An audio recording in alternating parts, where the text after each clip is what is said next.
Hello नमस्कार दोस्तों, मैं के तिवारी आप सबका स्वागत करता हूं चंद्रा आईएएस के यूट्यूब चैनल में।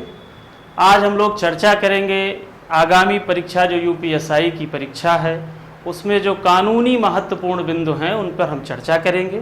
कुछ चर्चाएं पहले हो चुकी हैं, लेकिन आज हम कानून के कुछ उन मुद्दों की चर्चा करेंगे जो आगामी परीक्षाओं में आने वाले हैं और जिन्हें समझना आपके लिए ज़रूरी है, क्योंकि कानून के वो महत्वपूर्ण बिंदु जिनको आपको समझना है उस उद्देश्य के लिए जो आप यूपीएसआई की परीक्षा देने जा रहे हैं, तो जो पुलिसिया कार्यवाही है वो ज़रूरी है आपके लिए समझना। उसके साथ ही साथ बहुत सारे और कानूनी बिंदु हैं, उस पर भी हम चर्चा करेंगे।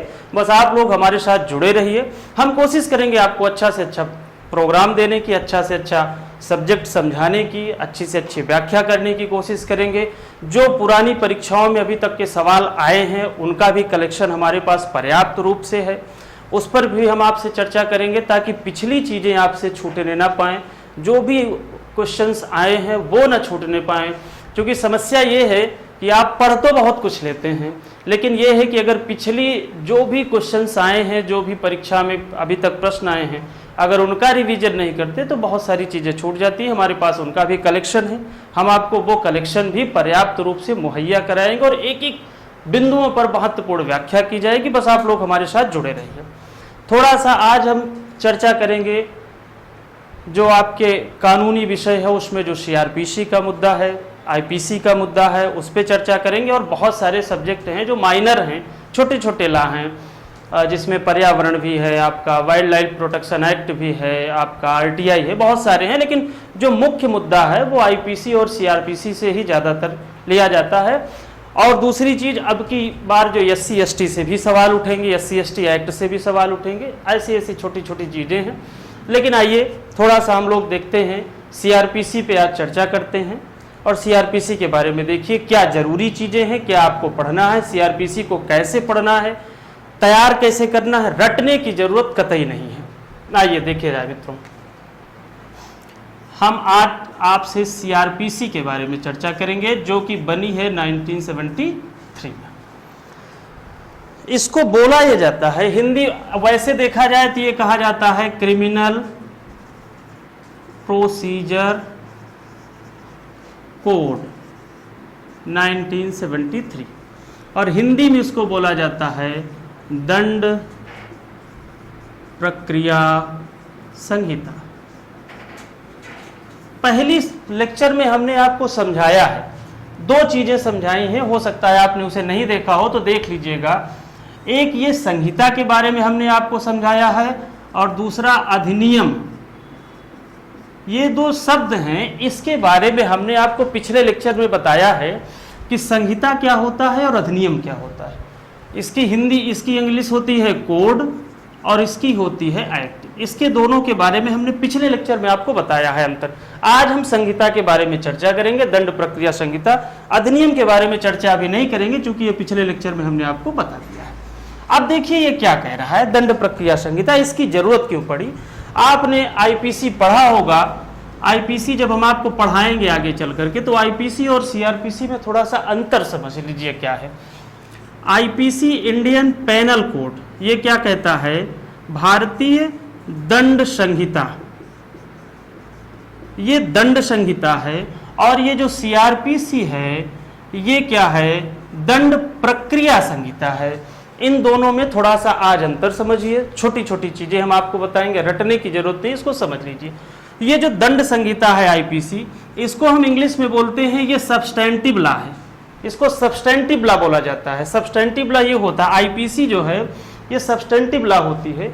सब्सटेंटिव लॉ का मतलब ये होता है कि ऐसा कानून जहां आपके अधिकारों की चर्चा की गई हो, वो अधिकार जो आपको कानून ने दिया है, सरकार ने दिया है, अधिनियम ने दिया है कि नागरिकों को ये अधिकार होंगे, और जब उन अधिकारों का उल्लंघन किया जाता है तो जब उल्लंघन पर कितना दंड देना है, इस बात की चर्चा और आपके अधिकारों की चर्चा, क्या अधिकार हैं और क्या दूसरे के कर्तव्य हैं और उस अधिकार के उल्लंघन पे कितना दंड दिया जाएगा, ये बात बताई जाती है सब्सटेंटिव लॉ में। ये आईपीसी आपका सब्सटेंटिव लॉ है। ये चीजें पूछी भी गई हैं, पिछले एसआई में तो नहीं पूछी गई, काफी दिन पहले, मुझे याद नहीं है किस एसआई में पूछा गया, लेकिन ये पूछा गया है जरूर कि आईपीसी कैसा ला है। खासकर यूपी सिविल जज, किसी भी सिविल जज की परीक्षा में तो हमेशा पूछा जाता है। तो इसको ध्यान रखिएगा, ये सब्सटेंटिव ला है, लेकिन सीआरपीसी कैसा ला है, ये सब्सटेंटिव नहीं है, ये मित्रों प्रोसीजरल ला है। मतलब ये प्रक्रिया की बात करता है, ये दंड संहिता की बात करता है। यहां अधिकारों की बात हो रही है, दूसरी बात हो रही है कि अगर अधिकारों का उल्लंघन किया गया तो दंड कितना मिलेगा। ये सिर्फ इतनी बात कर रही है। ये कह रहा है कि मान लीजिए ए ने बी को गोली मार दी, गोली मारी और बी मर गया, इतनी बात आप समझ गए।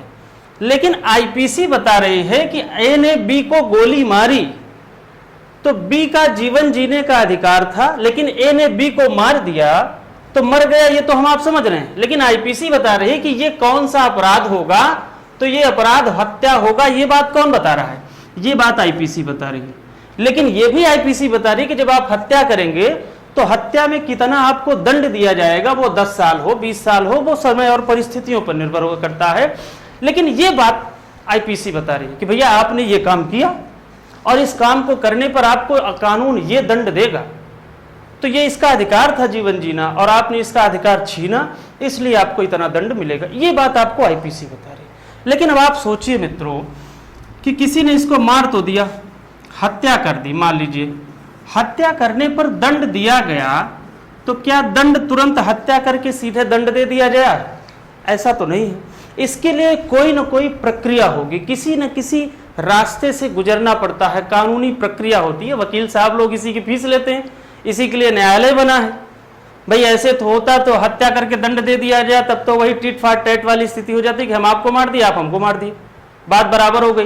तो न्यायालय की जरूरत न पड़ती, जज साहब लोगों की जरूरत न पड़ती है, वकील साहब लोग काला काला कोट पहन के ठहरे, इनकी जरूरत न पड़ती। ये सब चीजें के लिए, ये इसी प्रक्रिया के लिए ये सारे वकील साहब लोग बैठे हैं, जितने जज बैठे हैं ये इसी प्रक्रिया का निर्धारण करने के लिए बैठे हैं। और तो ये बता ही रहा है कि भाई आपने ये किया है, आपको इतना दंड मिलेगा, ले जाकर किसी कोठरी में बंद कर दीजिए। लेकिन ये तरीका नहीं है, ये प्रक्रिया है। इसी प्रक्रिया से सब कुछ चल रहा है। अब इसी प्रक्रिया को कि इसने हत्या की है, इस हत्या के तहत जब आपके अधिकार का उल्लंघन हुआ, बी की हत्या हो गई, तो ए का कोई खास आदमी होगा, चाहे उसके घर वाला हो, चाहे उसका कोई और हो, रिलेटिव हो, वो क्या करेगा? वो कहीं ना कहीं शिकायत करेगा। और शिकायत का एक ही माध्यम सामान्य रूप से है पुलिस। पुलिस के यहाँ शिकायत करेगा। अब पुलिस के यहाँ शिकायत करेगा तो पुलिस क्या करेगी? पुलिस या तो उसको गिरफ्तार करेगी या तो उस पर अपनी इन्वेस्टिगेशन लगाएगी, इन्वेस्टिगेशन के बाद गिरफ्तार करेगी। वो समय और परिस्थितियां बताती हैं। अब पुलिस गिरफ्तार की, चार्जशीट फाइल की, हर सब कुछ करने के बाद न्यायालय में क्या शुरू होता है? ट्रायल शुरू होता है। तो ये जो प्रक्रिया होती है, ट्रायल के बाद जब ये क्लियर होता है कि हाँ भाई ए ने हत्या किया है, तब जो जज साहब बैठे रहते हैं कुर्सी पर, वो दंड देते हैं। मतलब एक कार्य से दंड तक पहुंचने का जो रास्ता है, जितनी प्रक्रियाओं का वर्णन है कि पुलिस गिरफ्तार कैसे करेगी, पुलिस कैसे किसी से सबूत इकट्ठा करेगी, न्यायालय में क्या क्या व्यवस्था की जाएगी, वो सारी बात आपको कौन बताती है?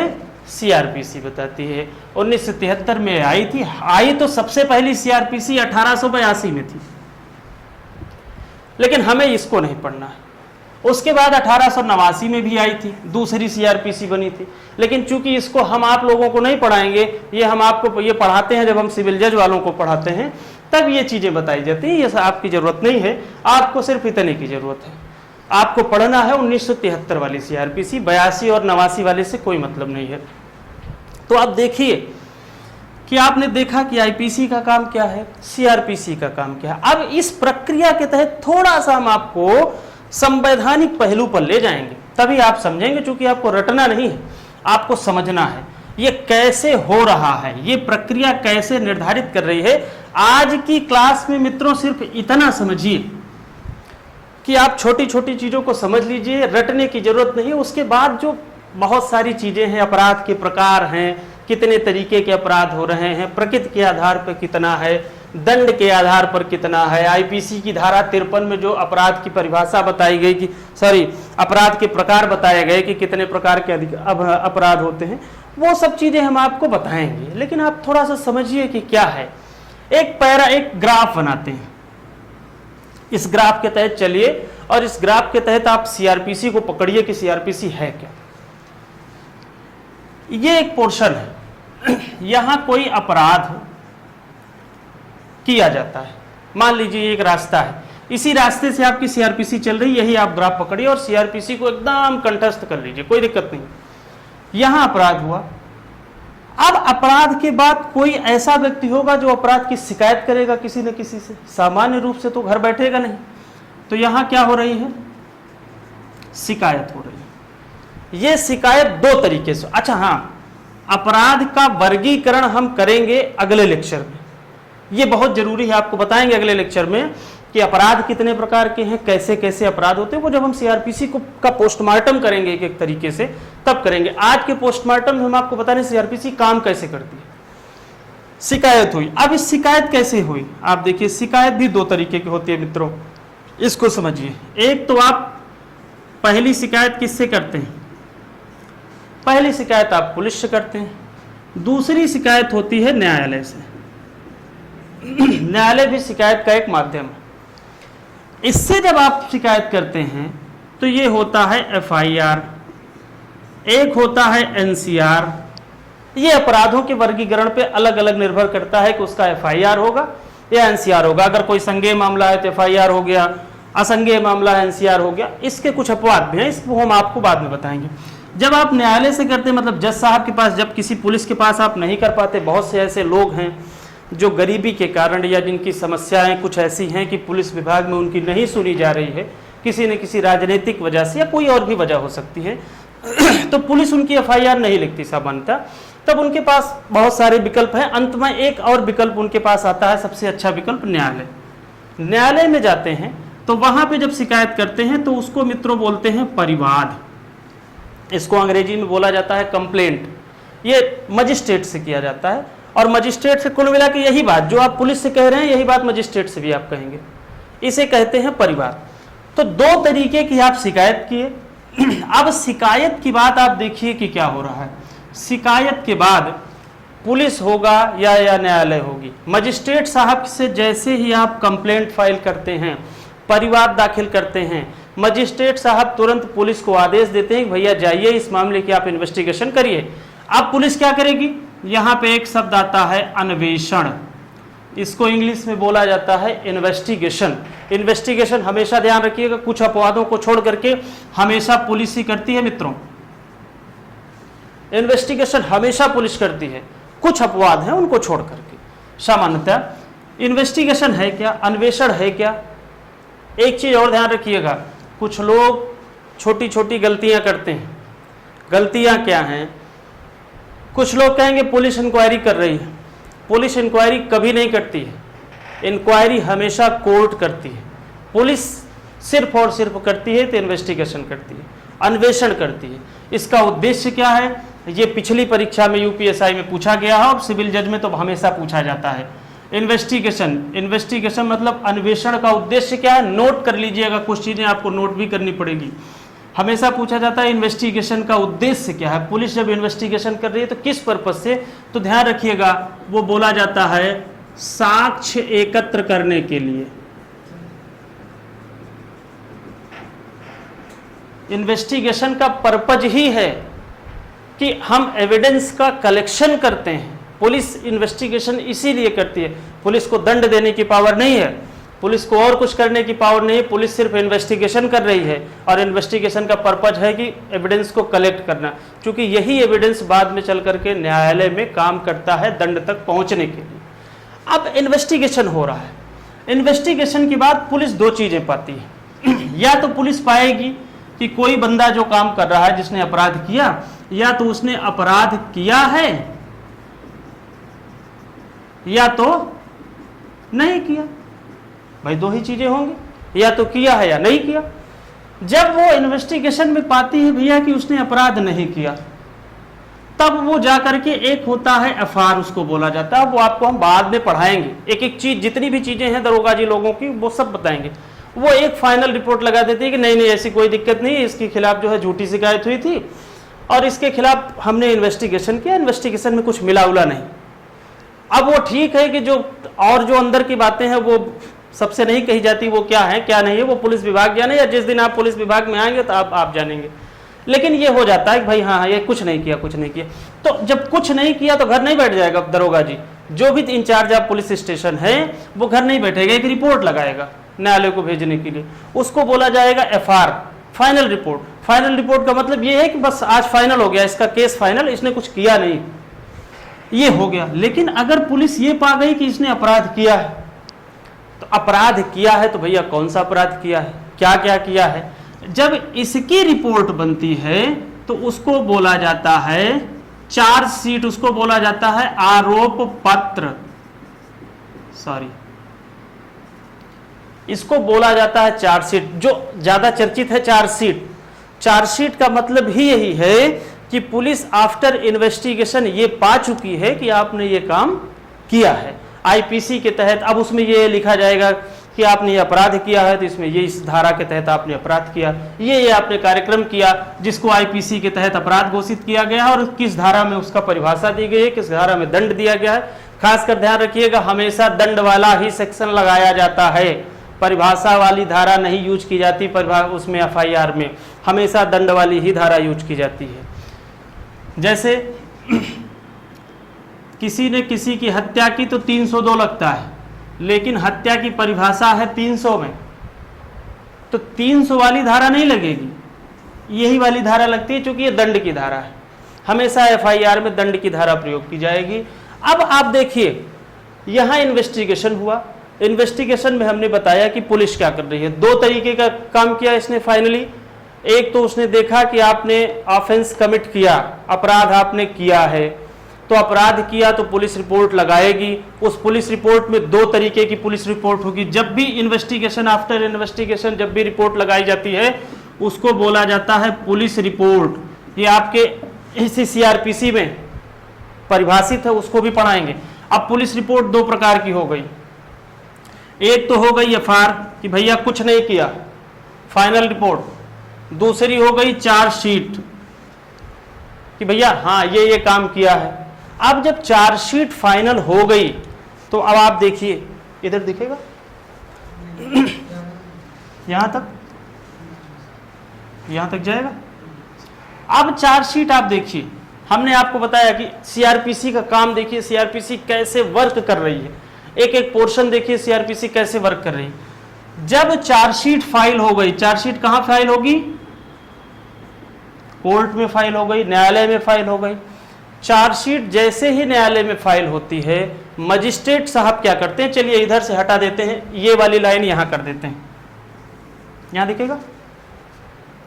जैसे ही चार्जशीट फाइल हुई, अब कोर्ट में चार्जशीट फाइल हुई जैसे, तो मजिस्ट्रेट साहब, जो भी मजिस्ट्रेट वहां बैठेगा, खासकर फर्स्ट क्लास जुडिशियल मजिस्ट्रेट होता है, वो उस मामले का क्या लेगा, संज्ञान लेगा। इसको इंग्लिश में बोला जाता है कॉग्निजेंस।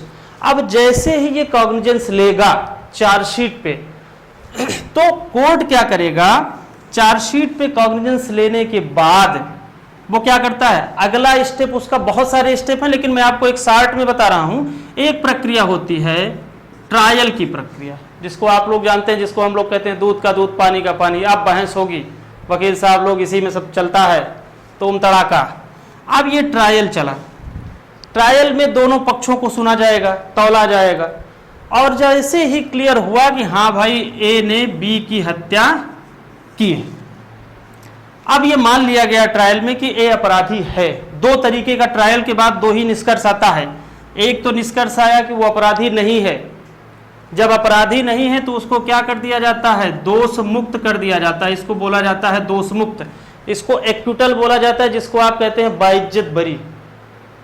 इसी को कहा जाता है बाइज्जत बरी। ट्रायल होने के बाद कोर्ट में साहब ने देख लिया कि नहीं, ये जितनी प्रक्रिया हुई, बाद में पता चला इसने कुछ नहीं किया है, तो निर्दोष था आदमी, बिल्कुल एकदम गाय जिसको बोलते हैं तो ये बाइज्जत बरी हो गया। लेकिन ये एक है। दूसरा क्या हुआ, जब ये क्लियर हुआ कि नहीं इसने काम ये किया है, अपराध किया है, तो उसको क्या बोला जाता है, दोष मुक्त के बाद अभियोजित उसको कहा जाता है कि वो अब कन्विक्शन प्रूफ हो गया। मतलब क्या है, दोष सिद्धि उसको बोला जाता है, दोष सिद्धि। एक तो दोष मुक्त हुआ, यहां से दोष सिद्ध हो गया। दो प्रक्रिया आई ट्रायल के बाद, या तो काम नहीं किया तो दोष मुक्त हो गया, बाइज्जत बरी हो गया, नहीं दोष सिद्धि हो गया।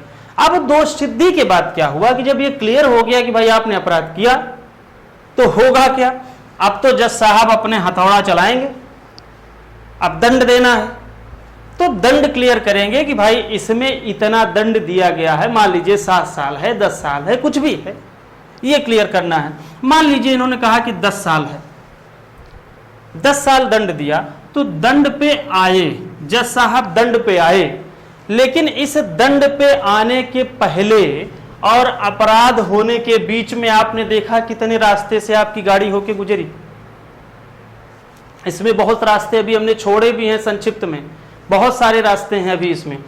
तो ऐसे नहीं हुआ, आपकी आईपीसी ने बता दिया कि आपने अपराध किया, यहां तक आईपीसी थी।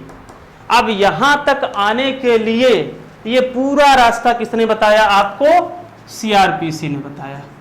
सीआरपीसी ने बताया कि भैया आपको दंड देने के लिए किन किन रास्तों से गुजरना पड़ेगा, जज साहब ऐसे दंड देंगे। अब एक समस्या यहां और दंड भले ही निर्धारित कर दिया गया, लेकिन ऐसा नहीं है कि जज साहब मनमानी दंड दे देंगे। यहां पर भी एक विकल्प है, दंड के प्रश्न पर भी सुना जाता है, उसके बावजूद भी दंड के एक स्टेप और बाकी रह गया है, यहां पे न्यायालयीय प्रक्रिया है, दंड के प्रश्न पर भी सुना जाता है। हियरिंग ऑफ सेंटेंस होता है कि माय लॉर्ड इतना कितना दंड दिया जाए, इतना दंड दिया जाए कि इतना दंड दिया जाए। एक ये है क्यों? अब यहीं से एक और बात याद आ गई, बड़ी मजेदार बात है, आपके हर परीक्षाओं के लिए जरूरी है। यार थोड़ा सा समझिए, संवैधानिक पहलू पे लेके चल रहे हैं और ये आपके हर परीक्षाओं के लिए जरूरी है। एक अनुच्छेद आपने पढ़ा होगा, तो देखिए एक अनुच्छेद आपने पढ़ा होगा, अनुच्छेद 20 और अनुच्छेद 21, संविधान की मैं बात कर रहा हूं। सीआरपीसी को मैं आपके संविधान से जोड़ के पढ़ाऊंगा ताकि साथ में आपका संविधान भी पढ़ लें आप और सीआरपीसी भी पढ़ लें, ठीक है। अब अनुच्छेद 21 क्या कह रहा है कि हर व्यक्ति को, ये कह रहा है, ये अनुच्छेद 21 कह रहा है कि हर व्यक्ति को जीवन जीने का अधिकार है, प्राण एवं दैहिक स्वतंत्रता की उसकी स्वतंत्रता है। ये कहता है no person shall be deprived of his life and his personal liberty except according to procedure established by law. ये जो प्रोसीजर एस्टेब्लिश्ड बाय लॉ है कि विधि द्वारा स्थापित प्रक्रिया के तहत ही अगर कुछ किया जाएगा तो किया जाएगा, अन्यथा अनुच्छेद 21 कह रहा है कि आपको आपकी स्वतंत्रता से वंचित नहीं किया जाएगा। तो जो प्रोसीजर एस्टेब्लिश्ड बाय लॉ है कि जो लॉ ने अभी तक पूरी व्यवस्था रखी है वो यही प्रोसीजर है, इसी प्रोसीजर के तहत अगर आप चलेंगे तो ठीक है, अदरवाइज वो चीजें अवैध हो जाएंगी, अनकॉन्स्टिट्यूशनल हो जाएंगी। अनुच्छेद 20 को हम लेते हैं और थोड़ा सा एक पहलू यहां पे लाते हैं। अनुच्छेद 20 का जो 1 है, पहला खंड है, वो आपसे कह रहा है, वो कहता है एक्स पोस्ट फैक्टो लॉ, एक सिद्धांत है एक्स पोस्ट फैक्टो लॉ। खास करके इसको हम लोग सिविल जज में पढ़ाते हैं, सिविल जज लोगों को, लेकिन थोड़ा सा आपको समझा रहे हैं ये है क्या चीज, इसको समझिए। इसी वजह से हमने कहा साथ में जुड़े रहिए, आपको बहुत सारी चीजें पता चलेंगी। एक्स पोस्ट फैक्टो लॉ क्या है, इसकी हिंदी देखिए क्या कह रहा है। इसकी हिंदी कह रहा है कार्योत्तर विधियों से संरक्षण। आपने पढ़ा होगा, लेकिन जो नहीं पढ़े हैं वो भी देखिए। कार्योत्तर विधियों से, मान लीजिए ए ने बी को गोली मार दी, और ये गोली मारी कब? 1 जनवरी 2020, क्या हम 2021 ले रहे हैं, 2021 को ए ने बी को गोली मार दी। अब जब 1 जनवरी 2021 को गोली मारी, उस दिन आईपीसी में मित्रों ये व्यवस्था थी कि हत्या के, एक उदाहरण बता रहे हैं, हत्या के अपराध के लिए सिर्फ 10 साल का दंड दिया जाएगा। एक उदाहरण है, मैं फिक्स नहीं बता रहा हूं, और तो बहुत सारी चीजें हैं। लेकिन ए ने बी को गोली मारी 1 जनवरी 2021 को। 1 जनवरी 2021 को कानून ने रखा कि भाई 10 साल का दंड है।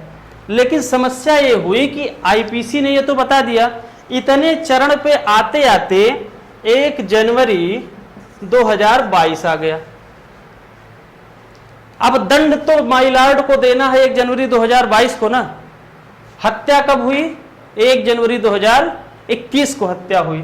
1 जनवरी 2021 को हत्या के दिन यह हुआ था कि भैया 10 साल का दंड दिया जाएगा, लेकिन ट्रायल खत्म कब हुआ? 1 जनवरी 2022 को। 1 साल लग गया। और इसी बीच मोदी जी ने या किसी ने, जिसकी सरकार है इस समय वही तो है ही है, उन्होंने कोई अध्यादेश पारित किया या कानून बनाया कि भाई अब हत्या का जो दंड होगा वो 10 साल से बढ़ा करके 20 साल कर दिया जाएगा। अब जज साहब के सामने समस्या आ गई, क्योंकि ट्रायल तो खत्म हुआ 1 जनवरी 2022 को, और 1 जनवरी 2022 को कानून में लिखा है कि हत्या का दंड कितना होगा? 20 साल। और जब ए ने बी की हत्या की तो उस समय कितना दंड था? 10 साल। अब समस्या ये हो गई जज साहब के पास कि वो 20 साल वाला दंड दें या 10 साल वाला। बात तो आपका जो मूल अधिकार है अनुच्छेद 20 का 1, वो यही कहता है, आपको इस बात के लिए संरक्षण प्रदान करता है कि भैया जज साहब वही वाला आपको दंड देंगे जिस दिन आपने अपराध किया था, उस दिन जो दंड निर्धारित था कानून में, वही दंड जज साहब दे सकते हैं, बाद वाला दंड नहीं देंगे। आप इसके हिसाब से देखिए, कार्योत्तर का मतलब, कार्य के उत्तर मतलब जो काम किए उसके बाद अगर कोई कानून बन रहा है तो वो कानून आपके ऊपर अप्लाई नहीं होगा। ये सारी चीजें हैं, अभी बहुत सारी चीजें इसी के साथ जुड़ी हुई हैं। अच्छा, हमने आपसे कहा एक धारा थी आईपीसी में, धारा 303, इस पे चर्चा करते हैं। ये इस समय असंवैधानिक घोषित कर दी गई। ये धारा 303 ये थी कि अगर कोई व्यक्ति आजीवन कारावास की सजा भुगत रहा है और अगर उसके उसी सजा भुगतने के दौरान वो किसी की हत्या कर देता है तो उसको सीधे ही सीधे क्या दिया जाएगा? कैसा दंड दिया जाएगा? मृत्यु दंड दिया जाएगा। ये प्रावधान था। समस्या क्या थी ये देखिए, इसको सुप्रीम कोर्ट ने हटाया क्यों, असंवैधानिक घोषित क्यों किया? यहां पे हमने आपसे बताया दंड के प्रश्न पर भी सुना जाता है। दंड जिस दिन निर्धारित हुआ उसके बावजूद भी एक हियरिंग होती है, हियरिंग ऑफ सेंटेंस। वहां जज साहब क्लियर करते हैं कि कितना दंड देना है, कितना नहीं देना। यहां जज साहब के पास कोई विकल्प नहीं था, अपना दिमाग ही नहीं यूज कर सकते थे। सीधे कानून ने कहा था कि दंड, अगर ऐसी स्थिति होगी, आजीवन कारावास कोई भुगत रहा है, उस दौरान अगर वो किसी की हत्या कर देता है तो उसको सीधे और सीधे मृत्यु दंड ही दिया जाएगा और कोई दंड नहीं दिया जाएगा। इसका मतलब क्या है कि हमारे यहाँ एक ट्रायल होता है, भैया ध्यान रखिएगा, उसको बोला जाता है फेयर ट्रायल। इसको बोला जाता है हिंदी में रिजु विचारण। मतलब जो भी विचारण हो रहा है, ट्रायल हो रहा है, वो ठीक ठाक हो। और इस रिजु विचारण का मतलब ही है कि भैया ये जितनी प्रक्रिया है, ये हर प्रक्रिया से गुजरने के बाद ही किसी को दंड दिया जाएगा। कोई भी प्रक्रिया छोड़ी नहीं जाएगी, चाहे वो अजमल कसाब हो, चाहे आपका कोई भारतीय नागरिक हो, प्रक्रिया सबके लिए सेम है। और यहाँ पे धारा 303 इसी वजह से हटाई गई कि यहाँ जो दंड के प्रश्न पर सुने जाने वाली प्रक्रिया थी उसका पालन नहीं हो रहा था। यहाँ जज साहब अपना दिमाग नहीं लगा सकते थे, सीधे और सीधे ये कह दिया गया कि जज साहब को सिर्फ मृत्यु दंड ही देना है। इसीलिए इस सेक्शन को हटा दिया गया। ये केस आता है, पूछा जाता है आपसे, मिट्ठू सिंह का केस था ये, मिट्ठू सिंह बनाम पंजाब राज्य के मामले में धारा 303 को हटाया गया। तो आज हम आपको ये जो चार्ट बताए हैं इसका मतलब सिर्फ इतना ही है कि सीआरपीसी कैसे काम करती है। आईपीसी तो आपने देखा और सीआरपीसी कैसे काम करती है, इतनी बात आज हमने आपको बताया। इसका छोटा पोस्टमार्टम, अभी तो बहुत कुछ बचा है, बस आप साथ में जुड़े रहिए, एक एक चीज समझिए, रटने की जरूरत कतई नहीं है आपको, एक एक चीज हम आपको बताएंगे।